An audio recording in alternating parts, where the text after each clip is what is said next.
हाँ, बकवास पर आपको खुशामदीद।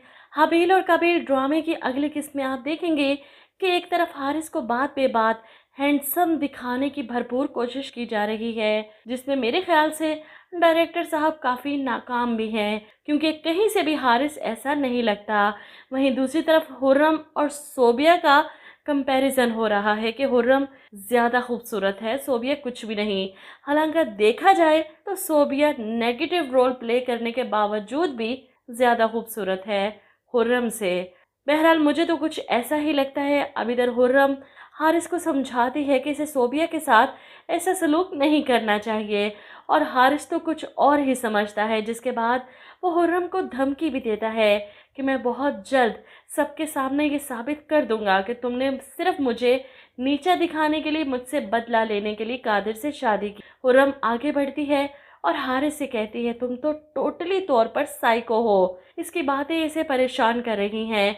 कमरे में जाती है, कादिर से पूछता है "कुछ बात हुई है, तुम्हारा चेहरा क्यों इतना उतरा हुआ है?" जिस पर हुर्रम बताती है कि हारिस तो बिल्कुल भी पागल है, इब्नॉर्मल लगता है मुझे तुम्हारा भाई। कादिर से पूछता है अब इसने क्या बकवास की है तुम्हारे सामने, कोई बदतमीजी की है? जिस पर हुर्रम कादिर को सब बताती है। कादिर को भी गुस्सा आता है, लेकिन वो हारिस के मुंह लगकर फजूल में कोई ड्रामा नहीं करना चाहता, इसलिए हुर्रम से कहता है जो जैसा चलता है चलने दो, हारिस को समझाने का कोई फ़ायदा नहीं, तुम जानती तो हो इसे, अब इसे इग्नोर करना सीखो। वो इसका मूड ठीक करने के लिए इसे शॉपिंग पर ले जाता है। मॉल में शॉपिंग करते हुए इसके लिए अपनी पसंद के कपड़े खरीद रही हुर्रम, जिसके बाद ये दोनों डिनर एक साथ करते हैं, एक अच्छा टाइम गुजार रहे हैं। और वहीं घर पर खाने की टेबल पर इनका इंतज़ार हो रहा है। ये दोनों अभी तक शॉपिंग से वापस क्यों नहीं आए? हारिस तो गुस्से से लाल पीला हो रहा है, जैसे कादिर अपनी नहीं बल्कि इसकी बीवी को अपने साथ लेकर गया हो। ऐसे में अमीरा फ़ोन करके पूछती है तो कादिर कह देता है कि हम डिनर करके वापस आएंगे, आप लोग खाना खा लीजिए, हमारा इंतज़ार मत कीजिएगा। इस बार पर तो हारिस को और भी ज़्यादा आग लग जाती है। ये क्या बात हुई, ये कौन सा तरीका है? हम यहाँ पागलों की तरह बैठकर इन दोनों का इंतज़ार कर रहे हैं और वो। ऐसे में अमीरा अपने भाई से कहती क्या हो गया है भाई, आप ऐसी बातें क्यों कर रहे हैं, इतना माइंड करने की ज़रूरत तो नहीं। जिस पर हारिस चिल्लाता है क्यों बात नहीं करूं, आर यू स्टूपिड? सैर सपाटों में इतना मसरूफ़ हैं कि कॉल नहीं कर सकते।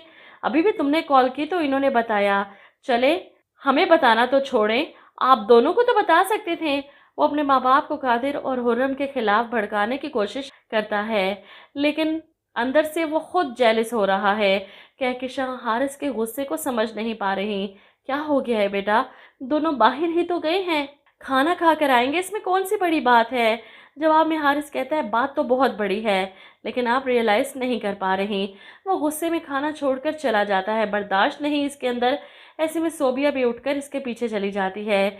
इधर शॉपिंग और डिनर के बाद कादिर और हुर्रम घर वापस आ रहे हैं। जब कादिर हुर्रम से कहता है तुम्हारे साथ शॉपिंग करना तो बहुत मुश्किल काम है, वरना मैं अगर अकेला होता तो दो चार शर्टें उठाकर घर आ जाता।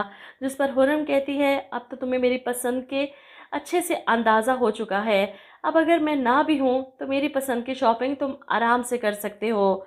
ये सुनकर कादिर तड़प ही जाता है, आइंदा ऐसी बात मत करना, तुम्हारे ना होने का तो मैं तसव्वुर ही नहीं कर सकता अपनी ज़िंदगी में। तुम आज भी मेरी हो और हमेशा मेरे साथ रहोगी। इसकी बेबना मोहब्बत पर हुर्रम मुस्कुरा देती है, शर्मा जाती है। आगे आप देखेंगे कादिर और हारिस दोनों की शादी की खुशी में इनके फ्रेंड्स पार्टी देते हैं। अब हारिस सोबिया से कहता है इस पार्टी में तुम सबसे ज़्यादा अच्छी लगनी चाहिए, सबको पता चले कि हारिस ने जिस लड़की से शादी की है वो कितनी परफेक्ट है। मैं चाहता हूँ जब हम दोनों एक साथ हों तो लोग हम पर फ़ख्र करें, हारिस ने किस लड़की से शादी की, तुम पर फ़ख्र करें। इसके बाद सोबिया अपनी तरफ से तो पूरी कोशिश करती है, अच्छे से तैयार होकर हारिस के साथ पार्टी में जाती है। एक तरफ कादिर और हुर्रम अपनी बातों में मसरूफ़, वहीं दूसरी तरफ हारिस सोबिया के साथ बैठा, बार बार नज़रें इसकी हुर्रम पर जा रही हैं। ऐसे में सोबिया के हाथ लगने से गिलास गिरकर टूट जाता है। सब लोगों का ध्यान इनकी टेबल की तरफ, और ये देखकर हारिस की आंखों में तो खून उतर आता है। सोबिया इसके सामने बैठी डर जाती है कि हारिस पता नहीं अब इसके साथ क्या सलूक करे। इतने लोगों के दरमियान वो तमाशा नहीं खड़ा करेगा, सोबिया की क्लास तो वो घर जाकर लेगा। बख्शने वाला तो है नहीं वो इतनी आसानी से, लेकिन इसके दोस्त भी कुछ कम नहीं, हारिस को और भी ज़्यादा चिढ़ाते हैं। हुरम जैसी लड़की को छोड़कर तुमने सोबिया भाभी से शादी की। और इनकी बातों के बाद हारिस का तो पारा और भी ज़्यादा चढ़ जाएगा, और भी ज़्यादा पछतावा होने लगता है कि सोबिया ने इसके फ्रेंड्स के सामने इसकी नाक कटवा दी।